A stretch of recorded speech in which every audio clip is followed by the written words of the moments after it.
Hi, it's Yuka. Well, in the previous video, I talked about 3 topics out of 5 things you should know about restaurants in Japan. Did you watch it? If you haven't watched it, please click here to watch it. And if you are on a mobile, card shows up around here. So please click it to watch it. Today, I'm gonna talk about 2 more topics about restaurants in Japan. So let's get started. Number 4. You might be told what to do and how to eat your food. Well, this might happen when you go to the Japanese fancy cuisine restaurants. For example, restaurants which is serving traditional Japanese dishes in the coast, fancy tempura restaurants, and of course fancy sushi restaurants. Well, what you will experience is that the chef will tell you how to eat your food. For example, at the fancy tempura restaurants, well, we usually eat tempura with tentsuyu, which is the dipping sauce for tempura. But the chef will tell you, like try this tempura with this salt, not tentsuyu, something like that. I know some of them just don't care because the chef is the specialist for the cuisine.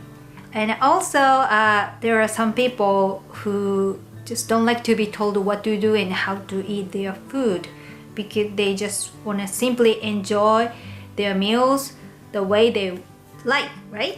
I totally understand both of them, and I think it's okay in either way. Those restaurants usually do this because they want to serve their food the best way they think, not because they're arrogant. Well, but sometimes inflexible. It's true. Well, what I usually do is that I will tell them how I want to eat the food, even though they offer me a certain way to eat. For example, let's say I order fresh squid and sea bream as sashimi, and they will serve me fresh squid and sea bream. Also, they serve me soy sauce with wasabi as a dipping sauce. It's really normal.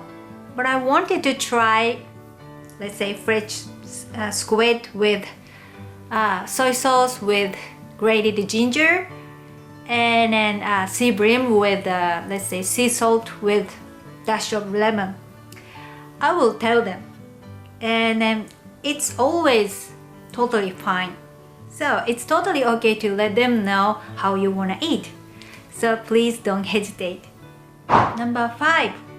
Charge for small appetizers and then cover charge. Charge for a small appetizer is called otoshi. When you take a seat at the restaurant, they automatically charge you. For example, 500 yen at izakaya restaurants and then maybe 1,000 yen at more expensive restaurants. Also, there are restaurants and bars where charge you some amount of money as a cover charge. And it's rare to display standing out this system. Usually you will find a phrase in their menu with really small letters like there is a cover charge of 1,000 yen per guest. There is a cover charge of 500 yen which includes otoshi, a small appetizer. A cover charge of 1,000 yen per person will be requested of all guests after 8 p.m. And you cannot tell them, I don't need otoshi, so just get rid of a cover charge. No, you cannot. And then this is a kind of difficult to, well, not explain, but the thing is, not all restaurants or bars, follow this system. So some restaurants and bars, they just don't charge any cover charge or any otoshi. If they display their menus outside, just please check it. And I want to mention one more thing. I've got many questions about restaurant and the food thing. And one of the questions I just been asked a lot is whether, bringing back your leftover or not from restaurant. I've talked about these topics in my video, 10 things you need to know before coming to Japan.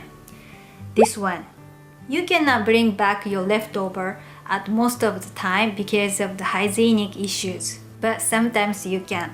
So please ask. Well, what do you think about this video?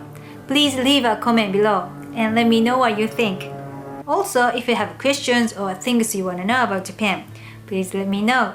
And thumbs up if you like this video. And please subscribe to my channel if you haven't already.